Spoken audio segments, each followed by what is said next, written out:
Hello and welcome. Thank you for joining us. We are broadcasting from the Thomas K. McKeon Center for Creativity, and I'm your host, Corey D. Taylor. My guest today is none other than Coach Extraordinaire, Anya Alvarez. She is here today to talk to us of what it was like for her as a little kid to want to play golf to one day becoming a professional golf player. She also wants to talk about her passions for helping those who have struggled with sexual abuse. If you want to see an inspiring show today, well, look no further. You've come to the right place. So stay tuned because this is Oklahoma Up Close.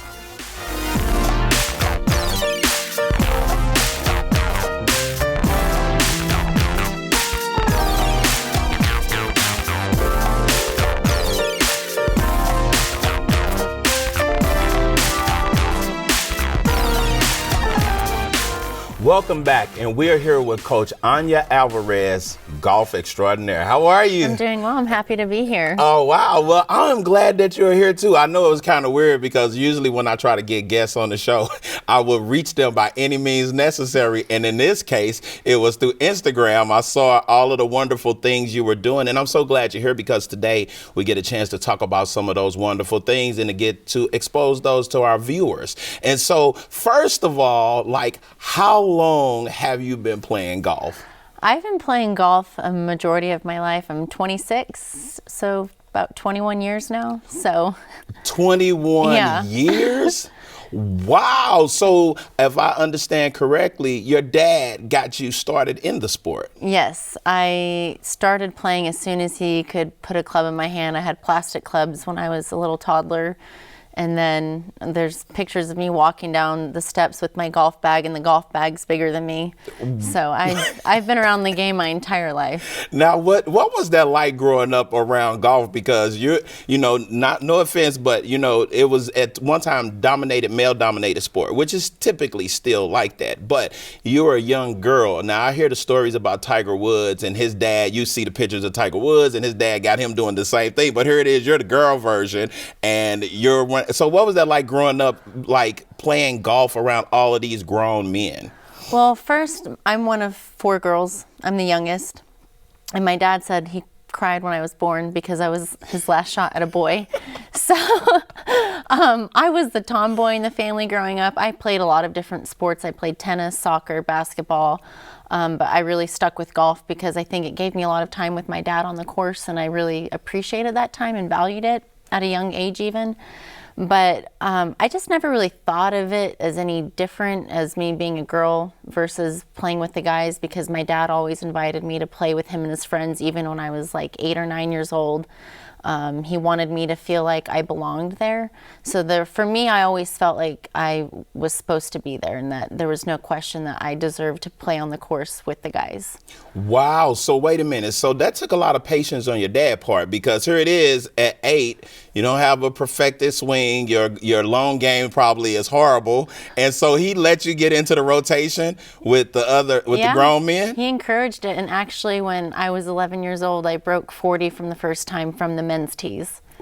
So whoa. So his friends were not happy that day. I beat everyone in the group that day. So really? Yeah. Now let me tell you something. I am horrible at golf, and I noticed one of your slogan is saving the world from bad golf swings or something. Yeah. One bad golf swing at a time. Yeah. And the thing is that I am horrible at golf, to be honest. So when you go out and do business, a lot of people is like, "Yo, let's get together, let's go play golf," and I'm like, "Right, I will." I'm so horrible at golf. I did a 4-man scramble with some news professionals, and after it was over with, one guy was like, "You know what? You probably need to take golf lessons." And then my cousin Chris, when I used to live in Kansas, we used to go play golf, and Chris was notorious for tearing up the greens when we play golf. So it's funny, but the reality is that at 11 years old, you got really good at this, obviously, that you're beating grown men at playing golf. Yeah. Wow. So was your dad, like, how immersed in golf was your father at that time? Well, my dad was a golf professional. I grew up in New Mexico for the first 8 years of my life. And then after my parents' divorce, I moved to Tulsa with my mom. But I would spend all my summers with my dad in New Mexico. So I was on the golf course every single day with him. Any moment that he had, he would take me out. I'd practice.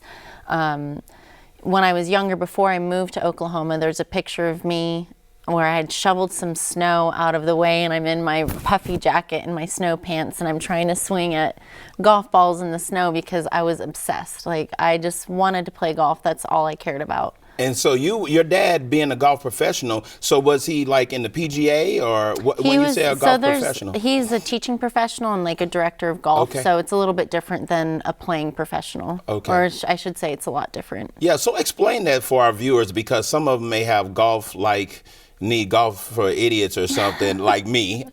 Explain the different levels in golf when it comes to the golf game. Okay, so what my dad does and what I do now is I'm a teaching professional, so I try to help people enjoy the game more and just go out and have a lot of fun. And he is a director of golf, basically takes care of all the manager duties, employee stuff, payroll, directing events that go on, like the 4-man scramble that you said you played in with your friend. He would put on something like that at his golf course. Me specifically, I just teach. I played LPGA and I did a European and Canadian tour and Australian tour, and that was more of my focus. And I never actually went to the PGM program, which is a professional golf management program that my dad went through so that I could run a golf course. Wow. So let me talk to you about this. So you mentioned that you was in the LPGA. What was that experience like? It was a lot of fun. It's definitely not as glamorous as a lot of people may think playing golf would be like, especially on the women's side. The money is a lot different. I recently I just was curious to see what the guy on 140th on the money list for the PGA Tour made compared to a woman on the LPGA. I think the guy who finished 140th on the PGA Tour made close to $800,000 for that season, and the girl that finished 16th on the money list for the LPGA made $800,000. So the difference between the two is so different. The courses that we play are still amazing, and we get to, I got to travel to some wonderful places. But it's just different out there, and it's a lot of work. You're at the golf course every single day practicing. You don't have time to really visit wherever you are. You just kind of take what you can get, and then you're off to the next city. So when you do that, are there sponsors that sponsor you? Like, is there endorsements? What is that like for a woman? Because, when we think of golf, we think of Arnold Palmer, we think of Tiger Woods, we think of Jack Nicklaus, we think of all of those golf people and the tons of money that they make and the big endorsements. So you're saying that it's a lot different when it comes to women's golf. It is a lot different. We don't have the same exposure as a PGA Tour does. It's getting a lot better. Players like Michelle Wie, Lydia Ko, Paula Creamer, they've done a lot for the game for the women's side. And I think the LPGA is doing a lot better job at promoting and marketing itself now. They've added more tournaments each year in the last 4 or 5 years to their events. So there's more tournaments, there's more people interested in sponsoring events because the level of play and the talent has gotten so much better over the years too. Sponsorship-wise, it's a lot harder to get sponsors if you're a female, but you can do it. You just have to network and put yourself basically in the right position and schmooze. You know what? Because that's what they tell you a lot of times. They're like, if you want to do a business deal or whatever, golf is the way to go. You sit down and you talk. However, I will tell you that if you're there to make golf fun, that's great. Because when I go out to play golf, it seems like it is so intense, especially when you can't play and you're with a lot of people that can play, and then there are those people who play with you and they're like, oh, you'll do better next time and all that. So I kind of banned myself from the whole sport of golf because it's just that bad, but the reality is that there is this disproportion between men and women in golfing, and I know that that's kind of a passion of yours. You want to kind of bring that with those other young ladies that you mentioned. You want to bring the sport up to a different level and a different level of awareness to the mainstream. But let me ask this question: when you were on tour with the women, what were some of the cities that you visited when you played? Let's see. We went to Montgomery, Alabama, San Francisco, Scottsdale, Kings Mill, which is in Virginia, Rochester, Toronto. I'm trying to think where else we went in the statewide. I was in Melbourne and I was in Christchurch, New Zealand. And so when you did that though, but it seemed like you since you're not doing it any longer, how long ago was it when you played professional golf? I played my last professional event in Alabama in October of 2014. Wow. So it's been over a year since I played an LPGA event. Wow. And so you were young at this. So for a person who has so much promise and everything, what got to you when you got there that you said, okay, this is not the life you want to live? And, you know, because, I mean, for a person that has been playing since they were a little kid and obsessed with the game as you were out there playing in snow and everything, you would think that you would just keep on going even though it wasn't, you know. So what made you have a change of heart to say, this is probably not the route I want to go? I just didn't like everything that went into playing it for a living. It did not have the same joy for me as it did when I was a kid, when I was out there scraping snow and hitting golf balls in the snow. I just didn't have that passion anymore for it. And I debated. It was not like a rash decision that I made if it was something that I was just going to quit and go on to something else. For about 6 months, I think I really toyed with what would I do if I didn't play golf, because golf was pretty much the only thing that I knew. I mean, I was fortunate enough that I went to the University of Washington on a full ride to play golf, and I got a degree in history. So, you know, I have other interests, but it wasn't like I had a set path for something else. And so that was a really scary decision for me to make because I was really uncertain. But I also wasn't happy traveling 6 weeks in a row. I wasn't happy not sleeping in my own bed. I really wanted a dog.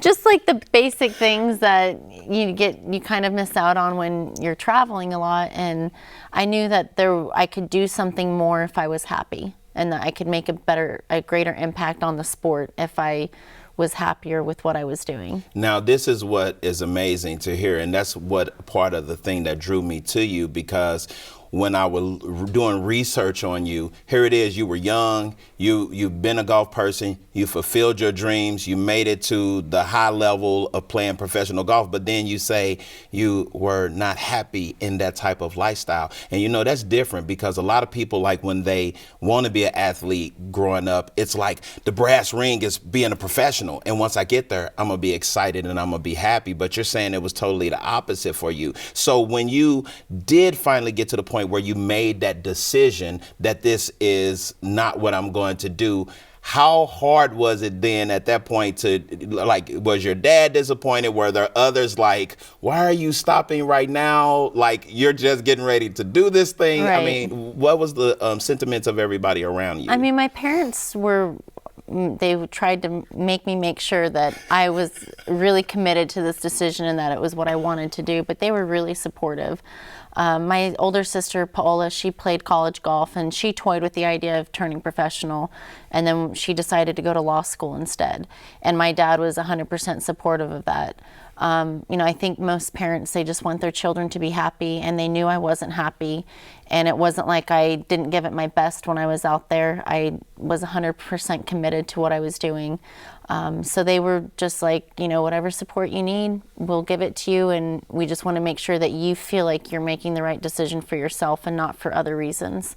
And so I think, you know, there was a part of me that felt like I was letting people down, because I had received so much support emotionally, financially, and, you know, the time that my parents put in to take me to the golf course and taking me to tournaments. And there was that part of me that felt like I was letting them down, but ultimately I had to be the one that was living my life, and I had to be happy with what path I was decided to lead.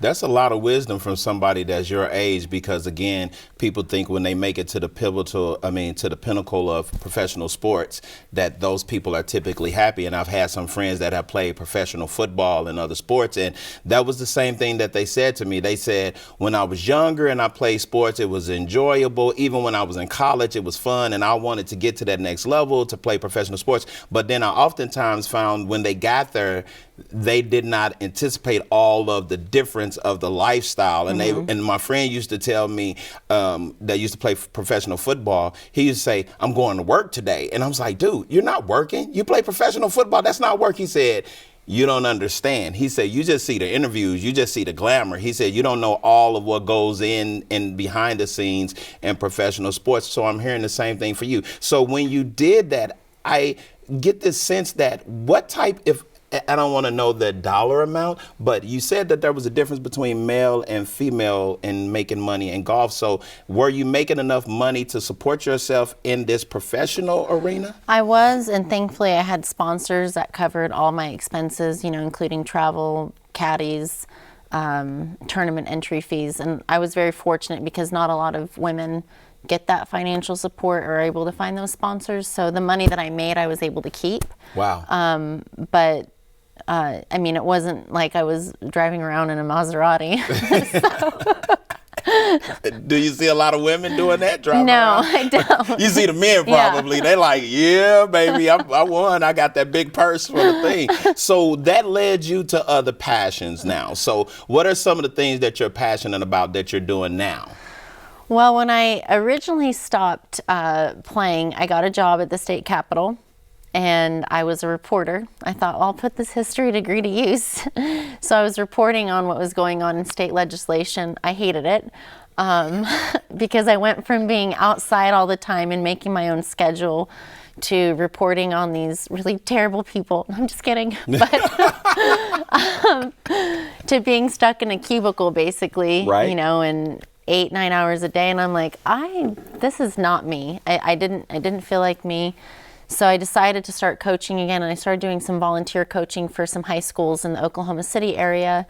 And I thought, I actually kind of like this. This is a lot of fun. I get to work with kids. The girls were excited because they were getting to work with an actual coach that knew something about the game because, with a lot of high school sports, you get teachers that volunteer to take the students to practice or to their tournaments. And so I decided, well, I'll start actually coaching for a living. And I started doing some work with the first tee in Oklahoma City, and I really enjoyed that as well, and promoting the game in that way. And I started working at Kicking Bird Golf Club and started doing private lessons there. And I had so many women that started to come to me for lessons because I think I'm one of 5 female instructors in all of the greater Oklahoma City area. And they were like, "I've been really wanting to take lessons from a female, but there's no one here, and I don't want to learn from a guy because I feel like you'll get me better." And I just saw the need for that women were interested in the game. They just needed to have a safe place to learn. And once I started realizing that, I saw an opportunity to teach women not just about the golf side of things, but also bridging how we can teach them how to use golf for business and how to use it for self-esteem and how to use it as a way to grow their network or make friends for whatever different reasons that they can learn the game. And so far it's been going pretty well. Now, with that all happening, you also had something that I would consider to be very rare at this point that happened to you, because here it is, you having life after professional golf now. And so then as you've been coaching and everything, you've now have an agent. Yeah. And explain that, because a golf coach with an agent, explain kind of the mechanics of that, because to me that's a rare thing to happen. So explain that. Yeah, I got in touch with Kelly Masters, who's an agent with the NFL, through a mutual contact of ours, and we met for breakfast one day, and it was really just like a casual type of deal. And I started telling her what a lot of my big dreams were to help promote the game and to encourage more women to play, because right now only 20% of women make up the population of golf. Wow. of women who play. And when you think about women spend more money than men do, there's a lot, more women are in the workplace now.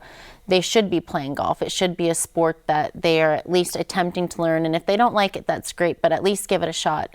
So I was telling her about my dreams, and she saw opportunity with it and decided to bring me on into her family of athletes. And And I'm really excited to see what we get to work on together. Right. So with that being said, so what are some of your aspirations now moving forward with golf? Because I know you've shared with me that you would like to help empower women through the sport of golf so that it can help boost their self-esteem. And also you have like a side passion where you want to help women that have been riddled with domestic violence and things of that nature. Can you speak a little bit about that?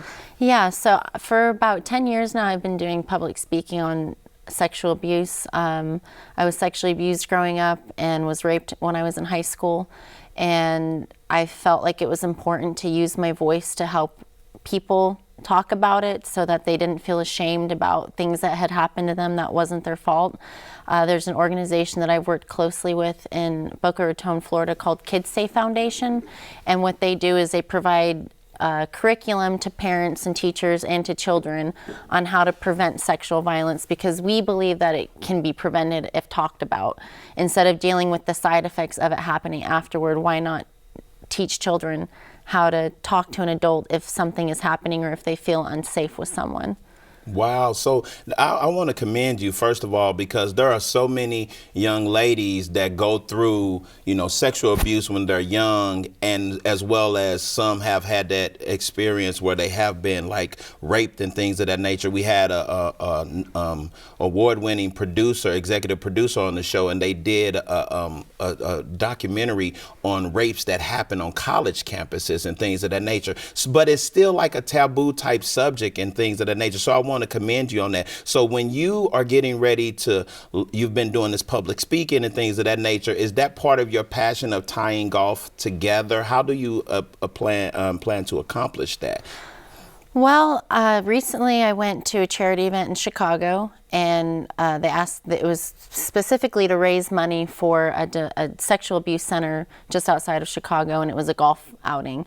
And so I played in the golf outing with all the different people in it, and did a little clinic for them, and then gave a speech afterwards at the banquet. What Kelly and I are trying to do would be tied in with the NFL and raising money for local sexual abuse centers or domestic violence centers in the city where that team is located. Wow. And so how far are you all in that process? Has it started yet, or is it just still fresh? It's still really fresh. There's nothing completely locked down yet, so we're still in the process of getting everything worked out. Wow. So here it is that you have had so many different things that have happened to you, like good, and now you have this this rape incident. And it's hard for me to say those terms because it is such a hard subject to talk about a lot of times. So out of that situation, what gave you the strength to go on? Because you hear so many women that have gone through the type of things that you've went through, that they're devastated for such a long time. And here it is. I remember you saying you're 26. So how did you make it past those situations? Well, first I want to clarify, it happens to men and women. It's something that affects little boys as well. And I don't want to trivialize that with them because that's an even more taboo subject. I mean, you can see with Penn State, that was just like, yes. I mean, a completely shocking thing for people to see happen. I don't think you get over it. It's not something you're like, oh, okay, I'm over it now, because you do have to deal with things in a different way, whether it's relationships with people, learning how to guard yourself in a way that you're not limiting yourself from opportunities as well. I do think there's a way to handle it and process the emotions that come through that abuse in a healthy way. Golf did give me that. It was an outlet for me, and I'm very thankful that I had that. And I think that's maybe what I want to use golf for too, is it's a form of expression for me. It's like an art, because you get to hit a lot of different shots. You get to be outside with nature. You get to hear the birds chirping. You get to walk for 4 hours with your friends or ride in a golf cart, however you choose to play. And so I think just teaching people how to find something that makes them feel good and is a self-therapy, whether it's writing, whether it's running, golf, whatever it is, finding something that makes you feel, I guess, some self-worth after the abuse. So here's the thing that's awesome about, and this is what I hear you saying. So golf, even though you've been doing it for a long time, golf also served as a therapy for you to help you get through some of your situation. And that's a different language that we typically hear with golf. You know, we hear about golf being about business and, you know, and then some people say it's relaxing. Like I said, it's intense when I get out there and play. But you're saying it helped you as it was kind of cathartic for you. It was helping you through your process. And was it spending the hours out there thinking in the middle of doing your swings? I mean, what aspect of it, besides the bird chirping and everything, made you kind of use that as a healing process? I mean, I think it was just because it was something that I was naturally good at, and it was a safe place for me. Like, no one could really hurt me out there. You know, no one was going to take advantage of me out on the golf course. And it was something that I could own. Golf is such an individual sport. You have to take ownership over every decision that you make. If you decide to hit a 7-iron instead of an 8-iron and it's the wrong club, that's your choice. Wow. And so I think there's a lot of power in that, and knowing that I'm the decision maker out there. You know, with the other sports, the quarterback could throw a terrible pass and you're ready to catch it, and he totally overshoots it. You know, that's his fault, and you have no control over that. With golf, you're able to control, I guess, a little bit more of your circumstances and how you play. So you're saying that golf can be very empowering. It Yes. can be empowering for people. Okay, so coach, and I want to say coach, because even though you're young, I hear a lot of wisdom, and I know that there are going to be great things coming out for you in golf and everything. But this show, Oklahoma Up Close, it's all about helping people to go on and understand what it takes to be successful. So in a short amount of time, what would you say to our viewers that are watching? What do you think it takes to be successful? I think the main thing is passion. For me, when I started playing golf, it was a very intense thing for me to be a part of. I wanted to do it all the time. That's all that I cared about. And I was able to reach the level that I dreamed of reaching when I was a young girl. And I did it, and I'm really proud of that. And now I'm just as passionate. I feel the same amount of passion for what I'm doing now as I did when I was a little kid, when I wanted to just play golf. And for me, that's the main ingredient to anything. And it also depends on what you view as success. You know, is it making money? Is it helping other people? Is it just being happy with wherever you are? And I think you have to find out what success means to you first before you can embark on that. Well, Coach, thank you so much for coming. It's been a Thank you for pleasure having talking me. with you. Yes, thank you.